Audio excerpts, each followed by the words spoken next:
so much, sir, for the time. We really appreciate it. So today you're actually joined by members of the Virginia Asian Advisory Board.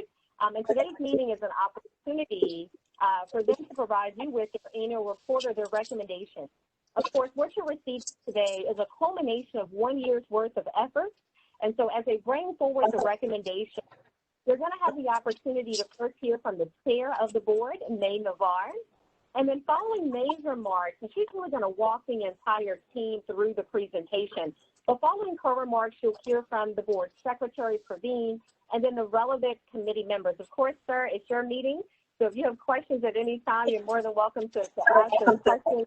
But we are going to hold some time towards the end of the meeting should you or any other members of the cabinet that have joined us today have questions. And so, sir, with that being said, if there's anything that you wanted to say, we'll certainly turn it over to you. Well, Tracy, thanks for your words and your work and your introduction. And I see our Secretary of Commonwealth is on with a beautiful Cecilia, her child. So good morning to you and to all of you for being part of the commission and also for being here today to go over your recommendations. We're really excited to hear about that. But I just wanted to thank all of you for all you're doing for Virginia and certainly the Asian community. And this is really, really important work, especially now in the wake of this pandemic. And I can't thank you enough. And I hope that all of you are staying healthy and that your families are safe and healthy as well. I know some schools started earlier than others, but what an interesting time this is in our history. This would be the day for most of our children to be going back to school and most of our families to be taking their children to school and wishing them a good year. And a lot of you I know are working virtually. And one of the things that this pandemic has done and why your work is so important, it has really highlighted or brought into better focus the inequities that exist, especially for people of color.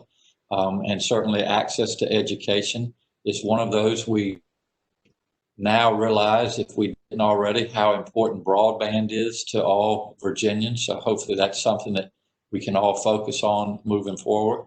We all realize how important access to affordable and quality health care is. We know that business opportunities, that there's an inequity as we approach that. Voting, criminal justice, we could go through the list. And that's why it's important for you all that are in touch with your communities to let us know, at the state level and the policy level, what we can do to help. And I get along well, obviously, with all my colleagues, but something that Tim Kaine told me that I've never forgotten. I was talking to the congressional delegation and talking about how strong Virginia was going into COVID-19 and that we would come out of it even stronger. And he reminded me that, well, Ralph, we weren't as strong as we might have thought we were, because all of these inequities that we had, focused on in the past, as I said earlier, are now into even, stronger focus. And so it's given us an opportunity to see really where our weaknesses are and to be able to address those. And as we hopefully get out of this pandemic, take care of everybody in Virginia. So I can't thank you all enough for all that you do. And I wish we were in person, but we're not. And I appreciate you all doing the right thing and being part of the solution and encouraging your families and friends to wear masks and keep our social distancing and wash our hands. And if we do that, we can put this behind us. This has been a very, very stubborn virus, and our administration has been dealing with it on a daily basis, and we'll continue to, but we want to make sure we keep all Virginians safe. Once we put this pandemic behind us, that we can get back to our near normal lives and get our economy back up and running again. So we've got a lot of work to do. I'm anxious to hear of your recommendations. Tracy, thank you for all that you're doing. May, I know we're going to hear from you. Thank you for your leadership, and our Secretary of Commonwealth.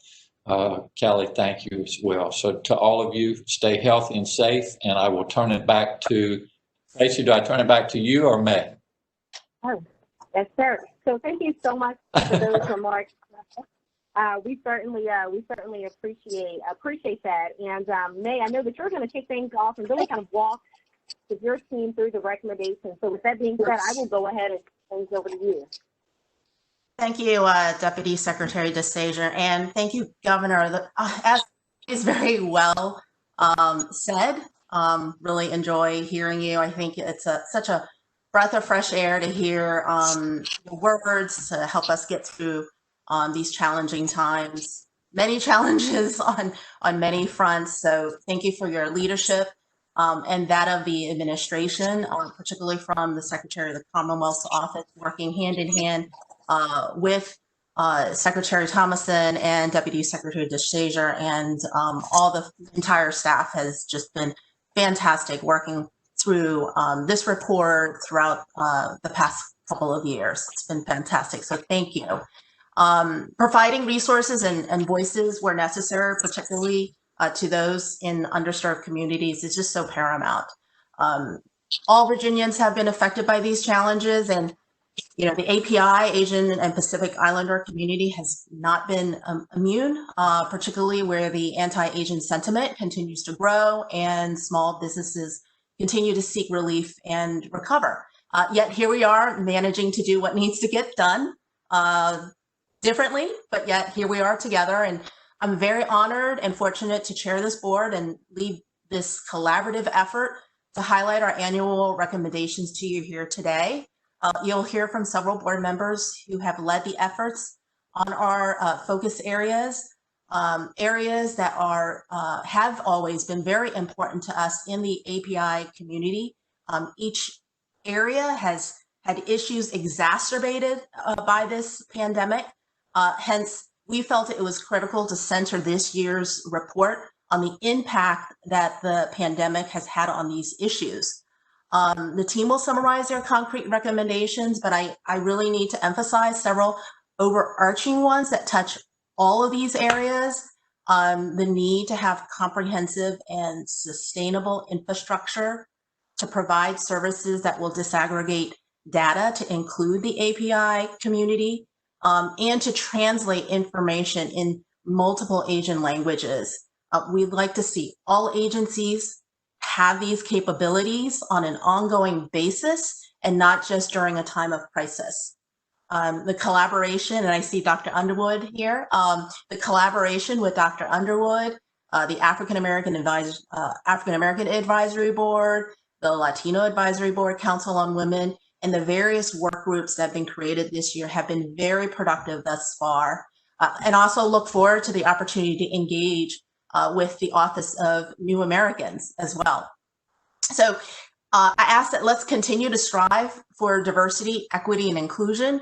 Please continue to ensure there are diverse voices seated at the table, that we are seated at the table, not just for equitable representation, but to really enrich the dialogue and outcomes. So on behalf of the Virginia Asian Advisory Board, thank you so much for the opportunity to serve the Commonwealth and the API community. So let's dive right into the recommendations. So Erin, if you don't mind launching the slides for me, please.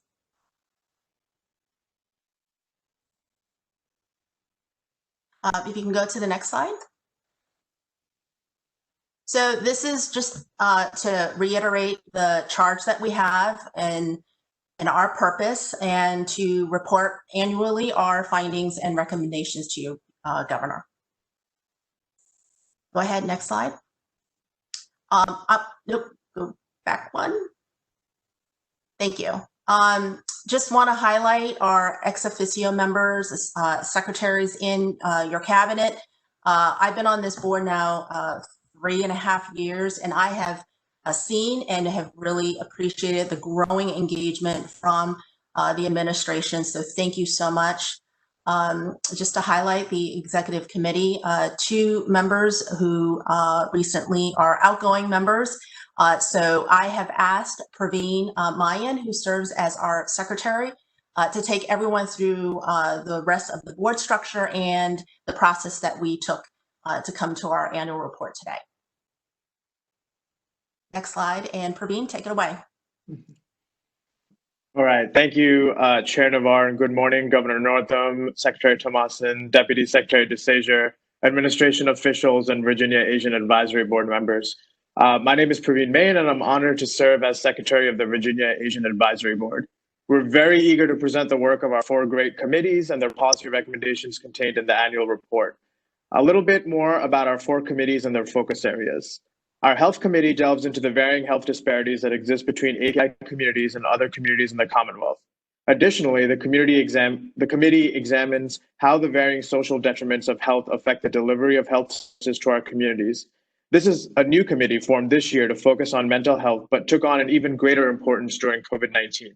Our Business and Trade Committees examines the barriers and opportunities for economic prosperity with respect to API-owned or focused businesses in the Commonwealth. Additionally, they explore opportunities to enhance global trade with API partners and attract foreign investment in the Commonwealth.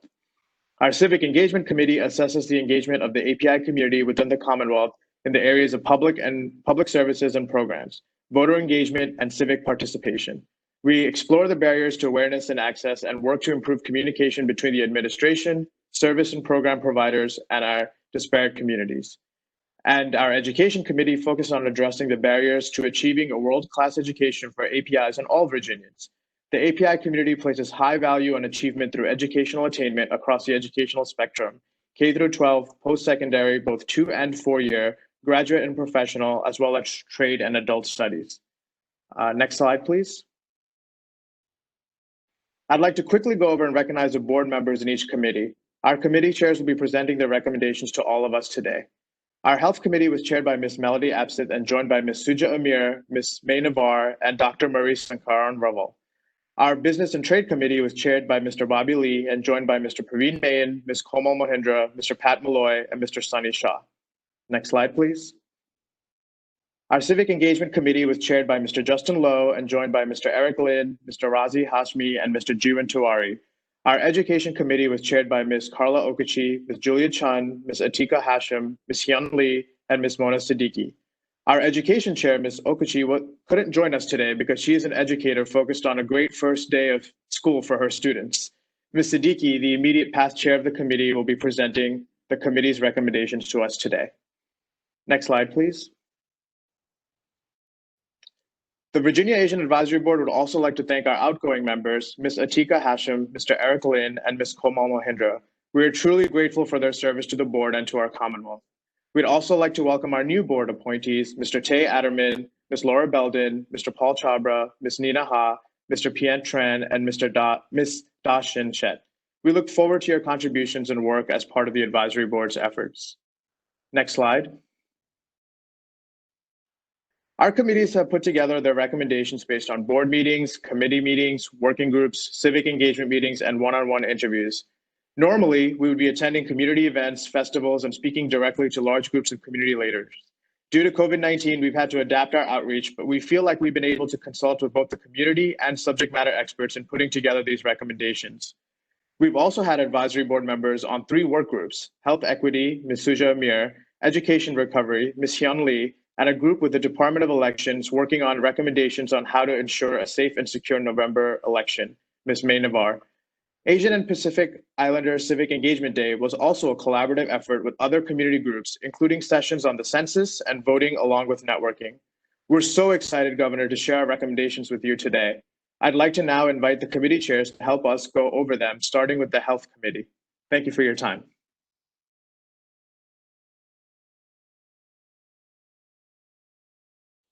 Next slide. And Melody, you're up. Next slide, please.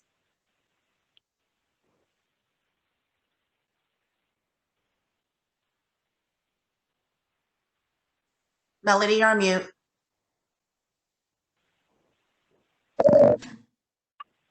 Okay. Hello. Hello, Governor Northam. Thank you for being here today and for listening to the voices of an oftentimes overlooked and underserved community. We appreciate your willingness to include us in your mission of building a better life for every Virginian. I also want to thank committee members Suja Amir, Marie Raval, and May Navar for their hard work and commitment to advocating for the health equity for the API community. I'm honored to be here before you today to share with you the very first Virginia Asian Advisory Board Health Committee annual report and recommendations. This committee was founded this year to address the health disparities in the Asian and Pacific Islander communities, particularly to acknowledge, explore, and improve the current health practices and policies. As a medical doctor, I know you understand the importance of everyday citizens, the importance of quality healthcare for everyday citizens. And that is why I'm asking you, Governor, to consider the needs for the fastest growing ethnic community in this country. As you know, we are in a global crisis. The country looked to you as the only medical doctor for best practice and advice in how to deal with the pandemic.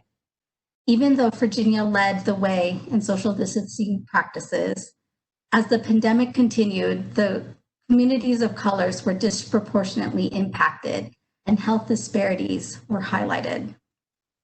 You know that in order to make sound public health policy, you need accurate and complete data representative of the population.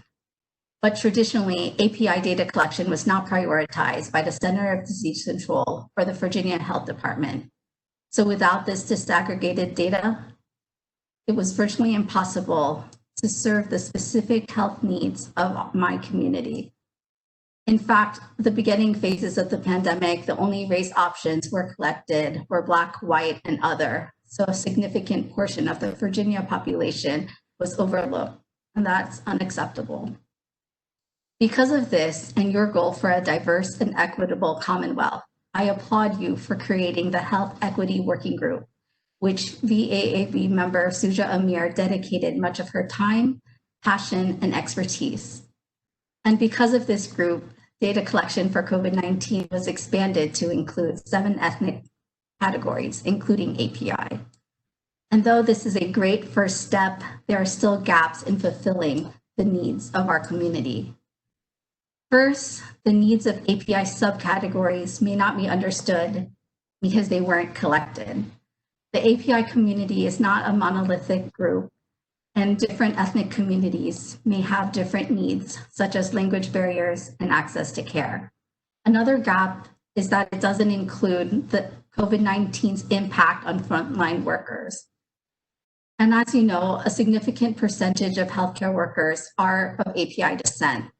And without positively identifying cases or their impact, how can we determine their needs? How can we protect our healthcare workers? Which leads me to another gap in the API community outside of data collection, my personal passion, mental health. As a mental health therapist who sees Asian Americans from all over the state, thanks to telehealth, I see the impact of COVID-19 on mental health firsthand. Some of these concerns include bullying in the workplace and school, discrimination, and in some cases, physical violence, all of which can lead to a heightened sense of fear, anxiety, and depression. My own niece was called nasty names while grabbing ice cream in the grocery store. Xenophobic behavior is happening all over the world. And with no end in sight of the pandemic, the fear and anger against Asian Americans is likely to outlast the virus. Mental health concerns in the API community is even more concerning to me because of the strong stigma in our community against mental illness and against treatment. And also with the increased and growing suicide rate among Asian American adolescents, young adults, and the elderly, way before the pandemic even began. All of this is why I'm asking you to consider the health needs of the Asian and Pacific Islander community. We have 2 recommendations to you from the Health Committee. The first recommendation is that we can no longer overlook the needs of the API community. And in order to form equitable health policy and practice, Asian and Pacific Islanders need to be included in data collection,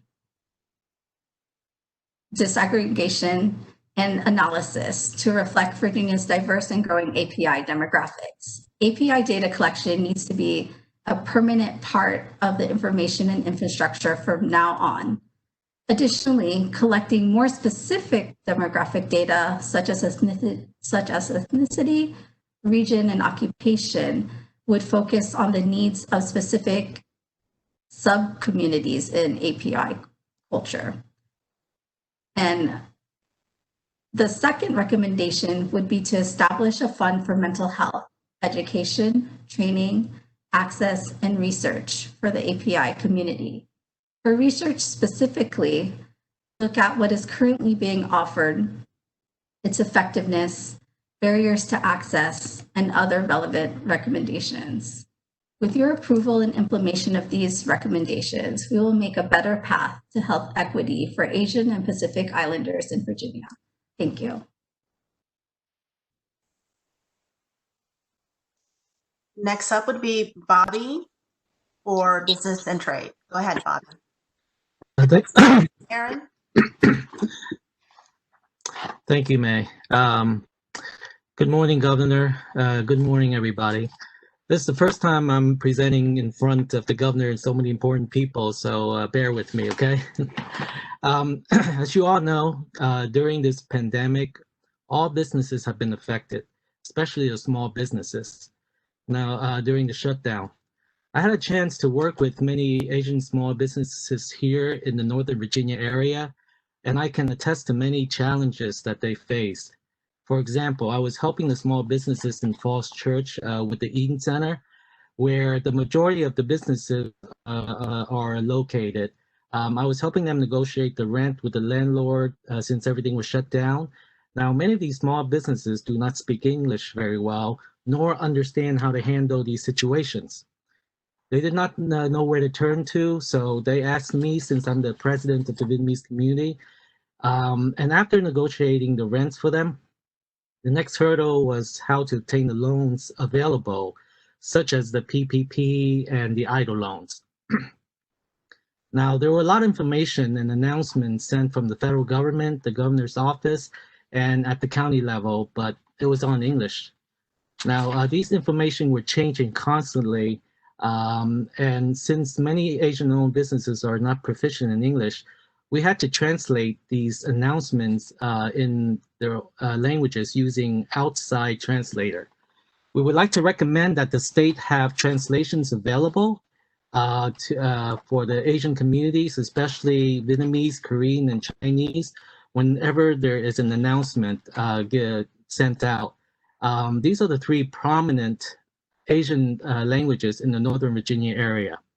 Most of these businesses did not know how to even apply for the loans available. Luckily, with the help of the Asian Chamber of Commerce, we were able to have the SBA do their webinars in Vietnamese, English, and Vietnamese, Korean, and Chinese, which definitely helped a lot. And they were able to answer a lot of questions. And a lot of the small businesses were able to come on and really get a better understanding how to maneuver and being able to apply for these loans, where to go to. And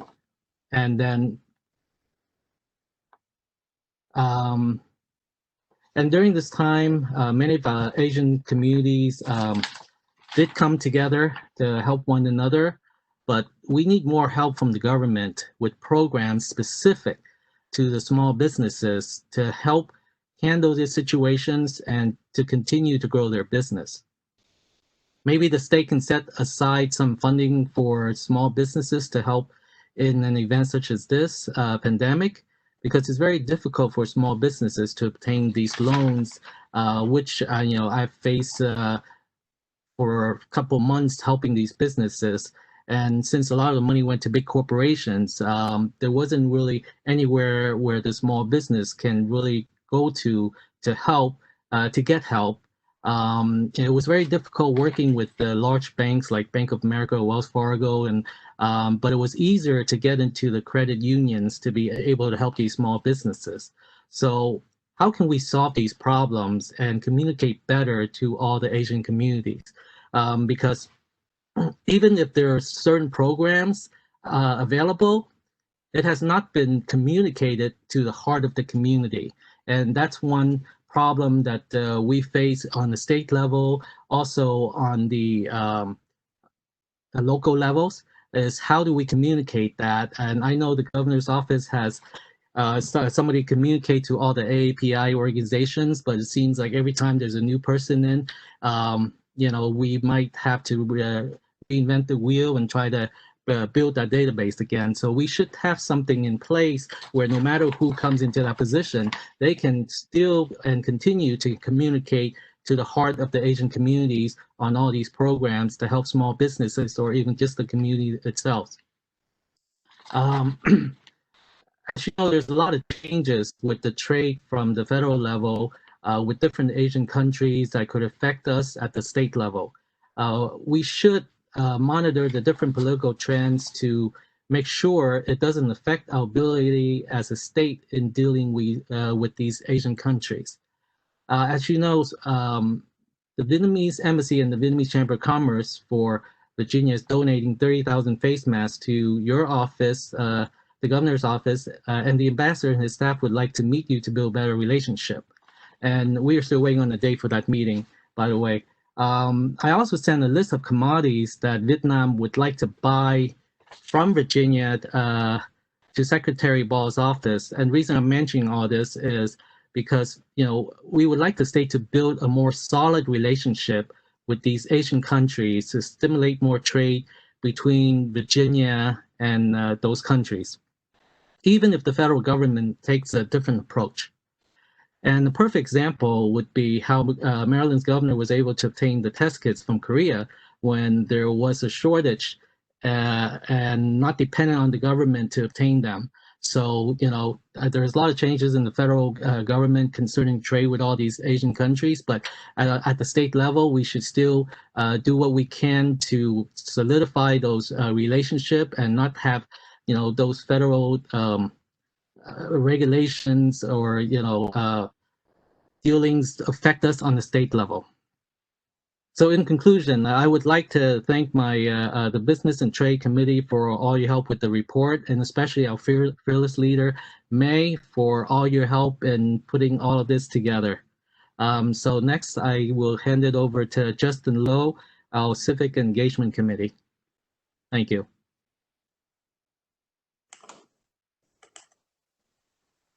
Governor Northam and members of the governor's administration, good morning. My name is Justin Lowe, and I am chair of the Asian Advisory Board Civic Engagement Committee. I want to thank you for taking time today to consider my committee's thoughts on strengthening civic engagement in Virginia's API community. Frankly, there aren't enough API voices at the highest levels of our government, and too often it seems there is little to no effort to get APIs engaged in our democracy. APIs, for instance, have among the lowest voter turnout rates because they are less likely to be contacted about participating in elections. As you'll read in my committee's report and hear in my presentation today, the issues we raise in important areas of civic engagement not only affect the API community, but other underrepresented communities as well. 2020 has been a big year for civic engagement. We have the 2020 census, which promises to affect all Virginians for years to come, most importantly in terms of state and local funding. We also have upcoming local and federal elections, including one of the most consequential presidential elections of our time. With the disruption brought about by COVID, however, 2020 has also been a particularly bad year for civic engagement. COVID has created new challenges while exacerbating existing ones. For one, COVID has confirmed the fact that we rely in large part on underfunded, under-resourced community organizations and other non-governmental stakeholders in securing the participation of APIs in major democratic events like the census and the elections. In response to COVID, these stakeholders have been forced to pool additional resources of their own, resources that were already limited to begin with, in order to come up with entirely new strategies. Moving from in-person efforts to phone banking and texting has been a time and resource intensive shift for these stakeholders. and it's clear that these stakeholders need more help. My committee, therefore, recommends that in working with the Asian Advisory Board, the Director of AAPI Outreach begin to identify those stakeholders and find ways to fund and otherwise support them in their civic engagement efforts. Secondly, COVID has highlighted the importance of language and technological access in a world where participation in our democracy increasingly requires the use of online systems. With the 2020 census, the Census Bureau, for the very first time, implemented an online census questionnaire, which, unlike the paper version, was made available in Asian and other non-English languages. This assumes, of course, that all APIs and other non-English speaking households have access to technology and the internet that would allow them to complete an online questionnaire, which many do not. COVID made it more difficult to target those households by phone or text and to provide them the tools needed to respond online.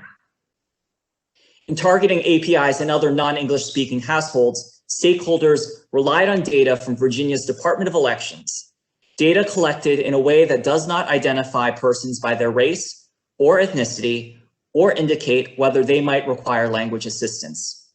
Interestingly, since other states do collect such data, it's unclear why Virginia has not bothered to do the same.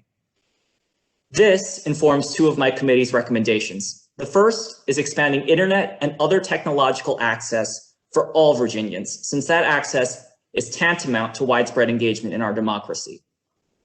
The next is requiring Virginia's Department of Elections to collect better disaggregated data so that it can be used to identify non-English speaking individuals who may require language assistance. As for the elections, with DMV offices having temporarily closed and people sheltering in place, COVID has made it all the more important for voters to have the ability to register to vote, to update their registration, and to apply for absentee ballots online. Unfortunately, the single greatest complaint we've heard from various stakeholders is that the online citizen portal maintained by Virginia's Department of Elections for voter registration and absentee ballot applications is only made available in English. Again, this disadvantages and discourages the participation of APIs and other non-English speaking communities in one of the institutions most central to our democracy, elections. And this in turn only reinforces the lack of API voices and representation in our government. As such, my committee strongly recommends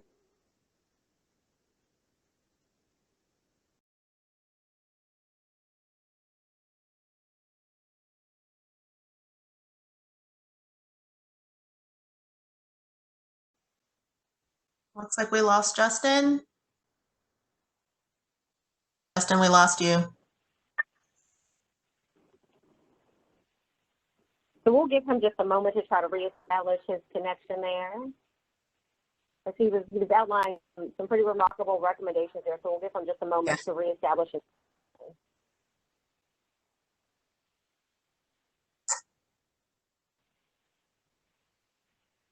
So in the interest of time, maybe we can do this move forward. I know that Suja is going to provide the Education Committee report, and then we can come back over to Justin. I don't want you all to lose time for the discussion and Q&A period. Thank you. Appreciate that. Why don't we, Aaron, advance to the next slide? We'll just go straight into education, and Mona Siddiqui will be presenting. Good afternoon, Governor Northam. Thank you so much for taking the time to listen to our concerns. As Praveen mentioned earlier in our session, that the chair of the Education Committee, Carla Okuchi, couldn't be here today because she is an educator teaching her students on the very first day as we speak. So I am presenting our summary on her behalf. So I'd like to highlight 4 main areas that the Education Committee has prioritized for the administration's consideration in our 2020 annual report. And those 4 areas in a nutshell are the topic of discrimination and mental health, representation of Asian educators, prioritizing Asian American history, and language barriers to accessing curriculum. So first, as a continuation from our last annual report, we continue to be very concerned about the rise in harassment and discrimination towards people of Asian descent, particularly those arising recently from COVID-related stereotypes and ignorance. And as Melody mentioned earlier in the health report, we recognize the mental health impact of these specific experiences already exacerbate the concerns around the disproportionate rate of high suicide among Asian students in K-12 in particular. And so as educators start navigating these interactive experiences of students, either in the virtual realm or in person, we recommend that it's critical for educators and administrators to be acutely aware, mindful, and nuanced about these cultural factors and unique stressors of Asian students' experiences of discrimination and harassment, particularly within the context of COVID in the past year. And so we recommend specifically that mental health professionals in the school setting, social workers, psychologists, counselors who are trained and knowledgeable about these specific cultural stigmas be assigned to provide socio-emotional support to students who have experienced unjust treatment or harassment on the basis of their national origin or ethnicity within the school setting. In addition, we also think that students need to know that the school will promptly provide equitable relief when someone does treat them unjustly or harasses them in school because of their national origin or ethnicity. And for this, we recommend a statewide, transparent complaint resolution process to provide prompt relief to a student who reports such an incident. Second, students also feel a better sense of belonging when there are educators who look like them, reflect their demographic, and share similar life experiences. And we know that the administration is working hard to strategize ways in increasing representation of educators who reflect student diversity. And to support this priority, we recommend a virtual summit to assemble underrepresented groups of educators to allow them to have an opportunity to exchange information on workforce recruitment, leadership development, and intra-support mechanisms. And we also think that a public school curriculum that recognizes the contributions and the struggles of Asians in American history is very important to support a sense of belonging and inclusion along with that. And for this reason, we recommend the convening of an advisory board or an advisory body to review and revise SOL social studies standards to include AAPI history and curriculum. And last but not least, we continue to be concerned about ELL students, particularly the unique challenges and language barriers of accessing educational services virtually. And for this reason, we recommend a survey or a needs assessment specifically with Asian ELL students and their parents, and based on evidence gathered, provide students with culturally competent resources to support their educational needs, and also provide a newcomer immigrant parent resources to support their children in their educational endeavors. And I close by saying that these are all recommendations that look at ways to increase our equity, diversity, inclusion within the Commonwealth. And we appreciate the work of Secretary Carney and Dr. Lane in prioritizing many of these areas that we have highlighted and would like to focus our attention on. So thank you for your time. And with that, I'd like to direct your attention back to our chair, May Navar. Thank you all. I want to just check in and see if we got Justin Lowe back. I think he was on the home stretch of his recommendations. Justin, are you on?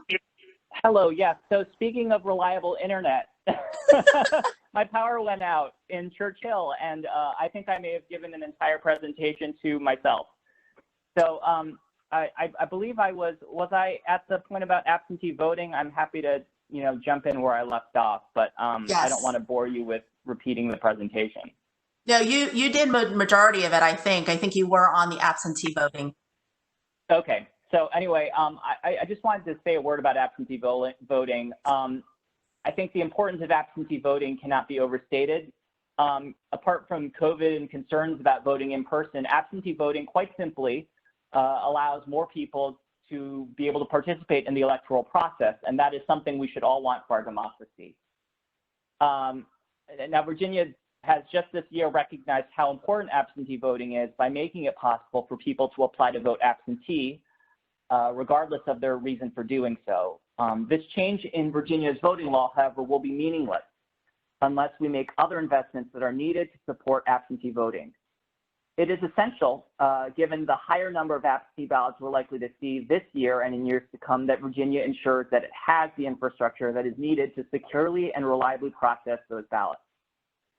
Now, I want to commend the administration for already having taken steps in this direction, including with the establishment of secure drop boxes for absentee ballots, which I think is a step in the right direction. There are, of course, other improvements to Virginia's infrastructure that can and should be considered, some of which we mentioned in footnote 54 of my committee's report. Those recommended changes include increasing the hiring of staff that are specifically trained to process absentee ballots, and investing in more advanced technologies that will be used for tabulating the ballots and verifying voter signatures. In closing, it is my sincerest hope that the board and my committee will continue working with you and your administration on strengthening ties to the API community and improving civic engagement among all Virginians, including APIs and other underrepresented individuals. This, of course, requires commitment to ensuring that all Virginians, no matter their income or education level, access to technology, ability to speak English, are represented and able to participate meaningfully in our democracy. And yes, this will require some change. Thank you for your time. And with that, I will hand it over a second time to May. Great. Thank you, Justin. Thank you, Mona. Thank you, Bobby. And thank you, Melody. Great work. I mean, these, again, I want to reiterate, are our recommendations based on this heightened situation through the lens of COVID-19. But I also think that based on everything that we have all heard here today, a lot of this is also through the lens of equity. We seek equitable representation in many regards. There are some areas we are overrepresented, but underserved as well. So we need to be mindful of that, as Justin said, many of the committee members have said, we are not monolithic. We're a very large and very diverse community. So equity is huge, as it is with many, again, underrepresented and underserved communities. So thank you again, Governor, for your time and the great work. And I now turn it over to Tracy. I guess we're going to open it up for your questions, comments, feedback. Absolutely. Thank you so much, May, and everyone that presented on behalf of the committees. We really appreciate all of the work and the effort that you all put into these recommendations. We are joined by several members of the governor's cabinet. I know a few are messaging me that they are trying to get on the line as well. They just had a couple of scheduling conflicts. And so what I want to do is, Governor, certainly turn it over to you, sir, if you have any questions for the group. And then also Secretary Thomason and Dr. Underwood, if either of you have questions for the group. But I know that Sean Soares, the governor's director of API Outreach, is also on the line. So Sean, certainly if you have questions following the governor as well. Tracy, thank you. And wow, what thorough work you all have done, and the recommendations I think are just right on, especially during this time. I kind of listened in a couple interesting areas. The first is mental health, and this is something that during this time that these pandemics bring out the stress, the anxiety, the interactions with families. I mean, we could just go right down the list. And I would ask, what are kind of the avenues of your the Asian Pacific folks?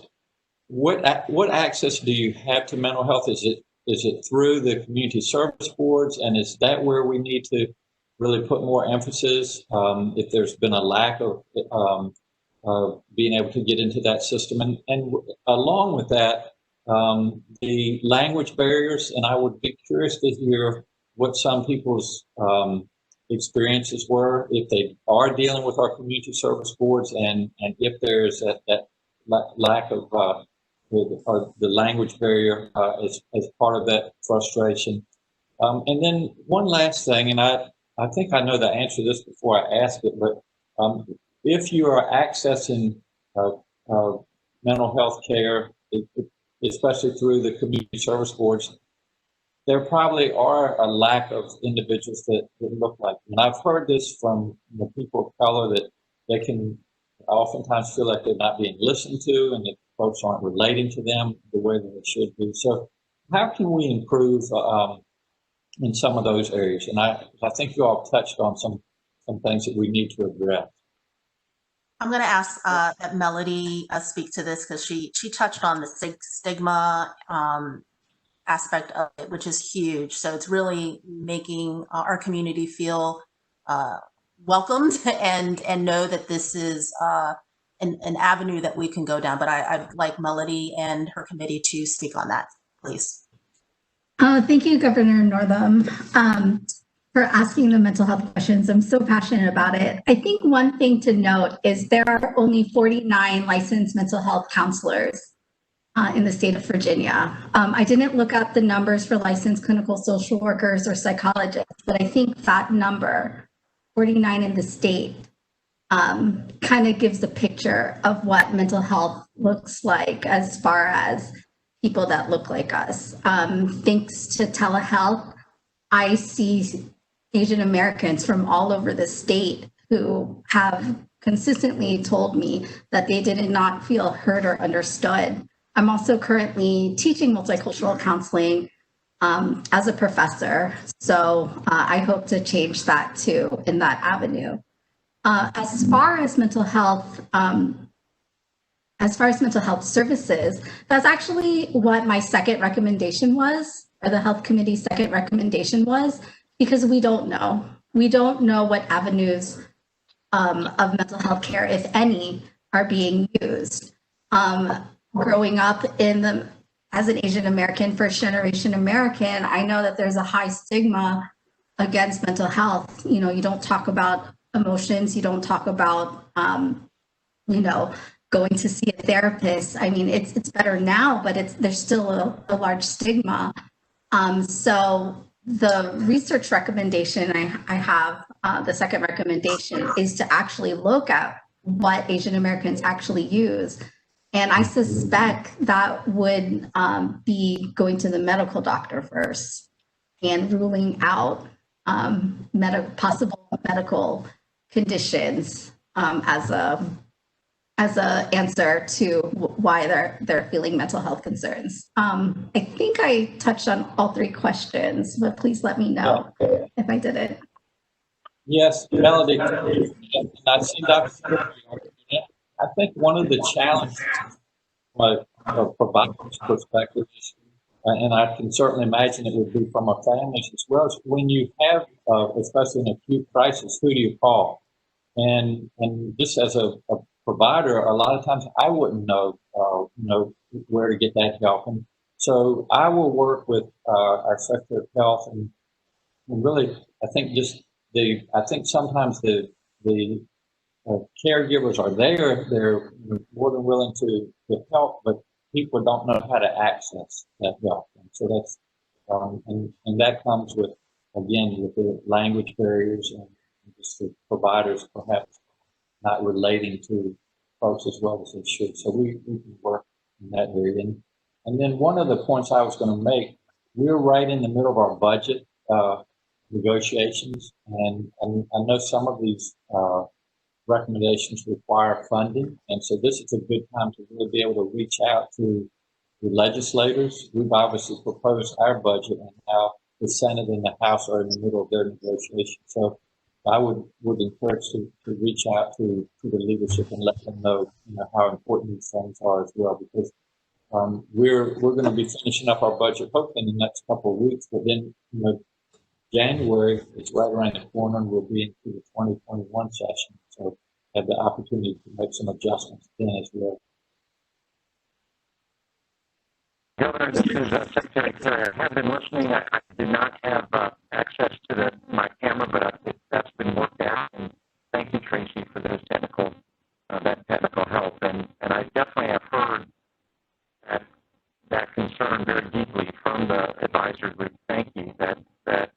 do think in terms of the long-term issue is developing healthcare professionals, especially in behavioral health, that are from the community so they can be much more effective working with members of the community. And I appreciate the academic work to help encourage folks to go into particular professions. We see that in healthcare, whether it's nursing or ultrasonography, physicians, nurse practitioners as well. So that is definitely an important thing to call out. And thank you for doing that. And I look forward to delving more deeply into the recommendations about both data and then on the professional side of developing providers. So in my conversations with Commissioner Allison Land from the Department of Behavioral Health and Developmental Services, those concerns will definitely be on the front burner in our discussion and plan development, in addition to the budgetary issues that the governor has outlined. So thank you. Dan, thank you for that. And, one other area, and it's kind of more in the realm of our education system, but, during these times of stress, a lot of the children, their access to areas is through the counselors at school. And so we have put more resources into our school counselors, but again, I think we need to be aware that of the language barrier, and also we need to make sure that our counselors are diverse. Janice, I see you there as well, and I don't know if Otis is on the line, but anyway, we need to make sure that our counselors understand the language barriers and also that they're accessible to not just people that look like them, but the diversity that's in our education system. Absolutely. Thank you so much for that comment on education, that accessibility, Governor. I want to, we'll make sure we share that with the recommendations of Secretary Carney as well. I know he couldn't join us, but I want to make sure we give Dr. Underwood and Secretary Thomason the opportunity, if they have any questions for the group, to go ahead and jump in with those questions as well. Tracy, I'll jump in, and although I think what I'm going to say is probably something that Dr. Underwood may have noted as well, one of the kind of common themes that I heard across areas was on translations, and I took note of that, and I think that's really important, and certainly something that I think has been an upside to COVID, that Dr. Underwood and the Health Equity Group really kind of spearheaded making sure, and working with you all. I know the Asian Advisory Board and the Latino Advisory Board really jumped in early on to say, hey, you guys are putting out really helpful, important information, and it's not getting to all of our communities. And so working with you all and working with the Health Equity Group really made sure that we got translations moving there.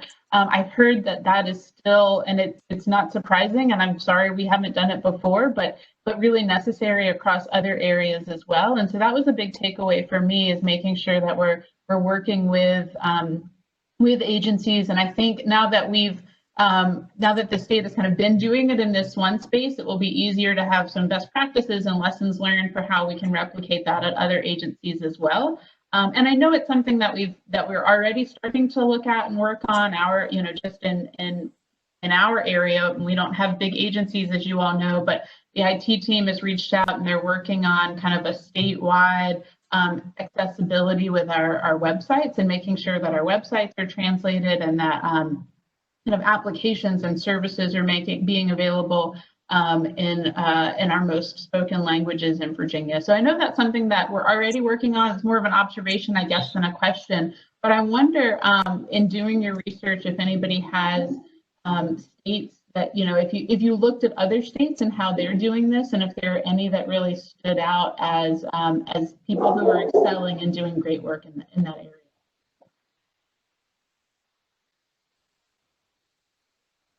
Anyone want to jump in on that? If not, we can take that and circle back.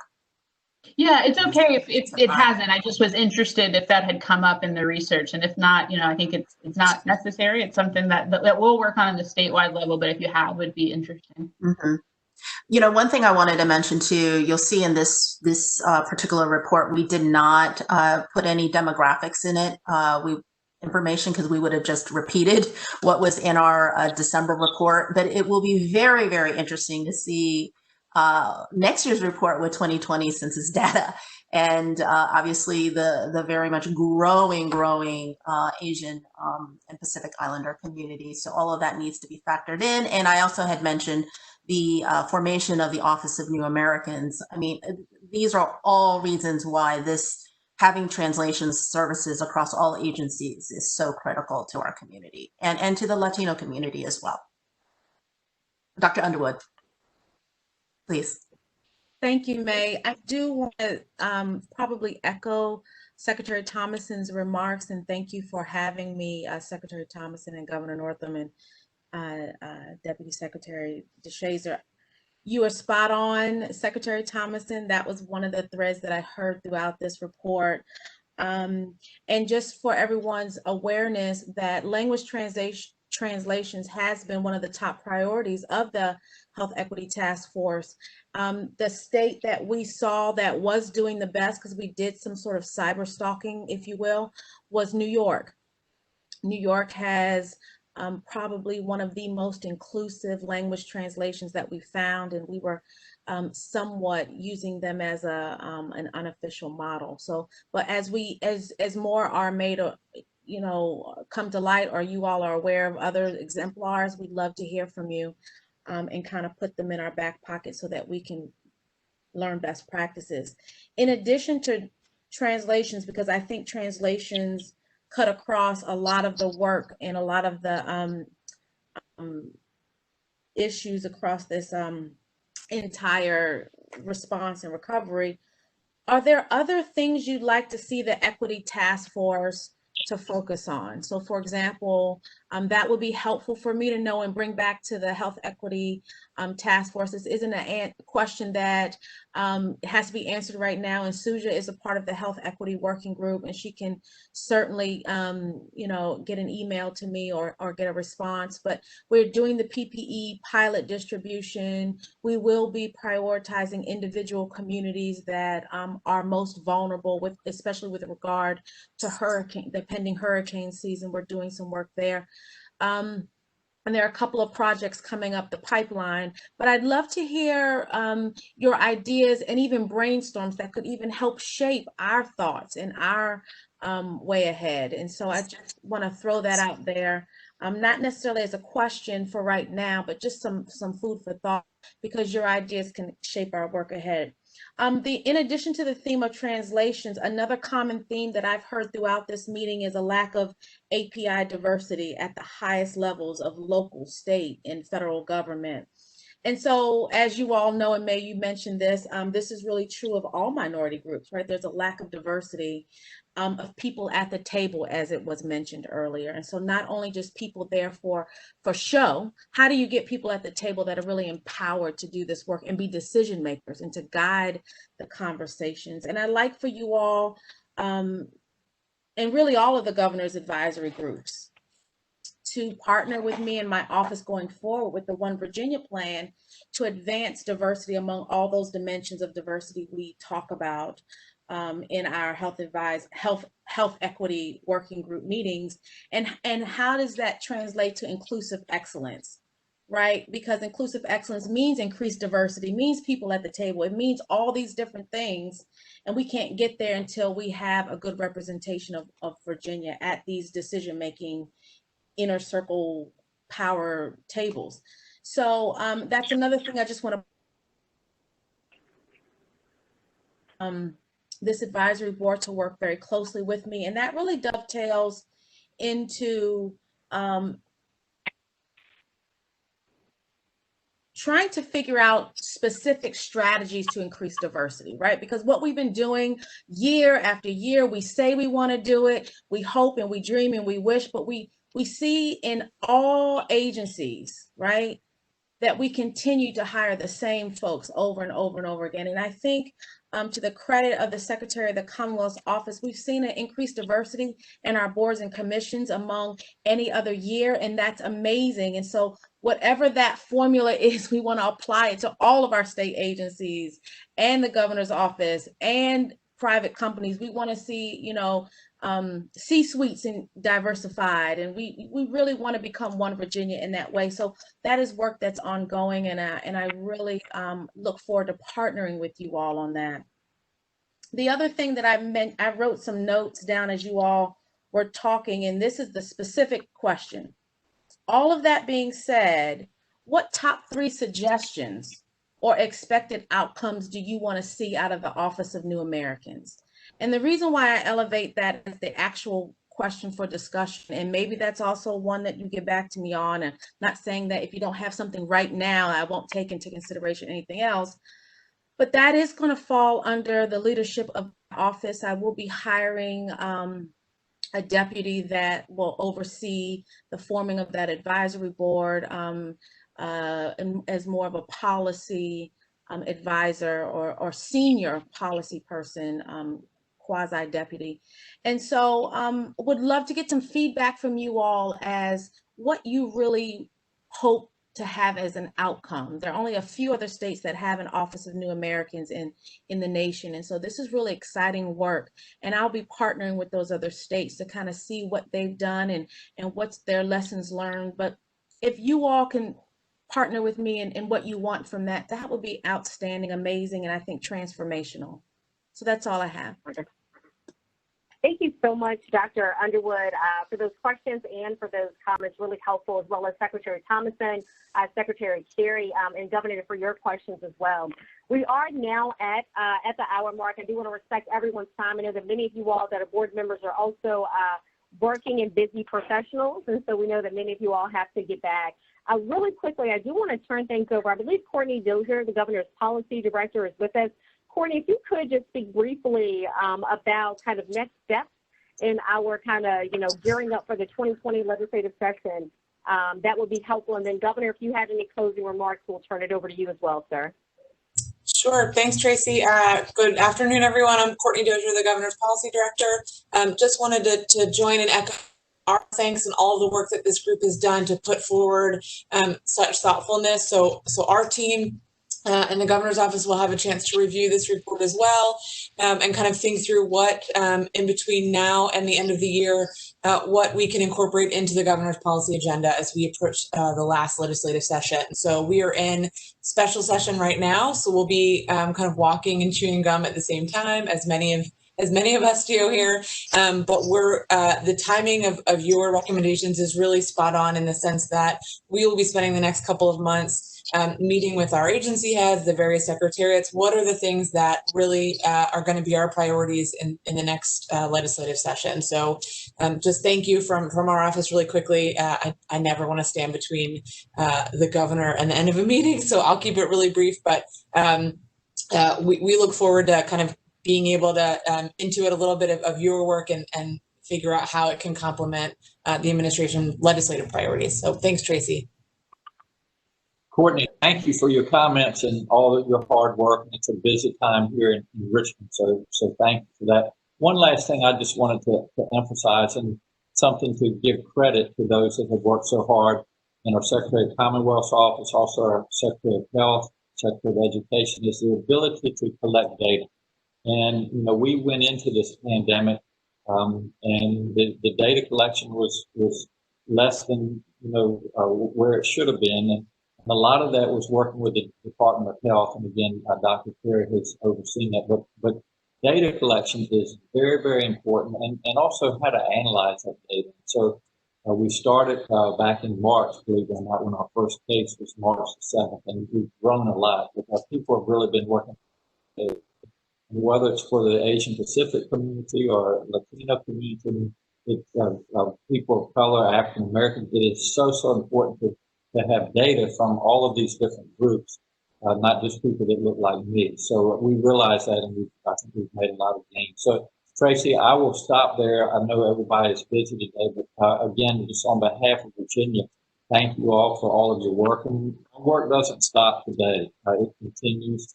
The input that you all give us in policy making is really important.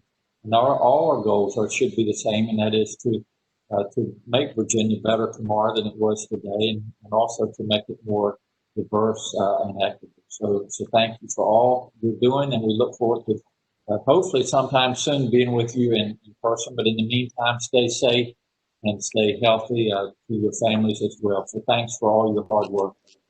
You as well, Governor. Thank you. Thank you, Governor. Thank you all so Thank much. you, sir. I will follow up with you all accordingly, just Thank via you. email. You all have a good afternoon. Take care. Thank you all. Thank you. Bye. Thanks, May. Thank you. Thank you. Thank you.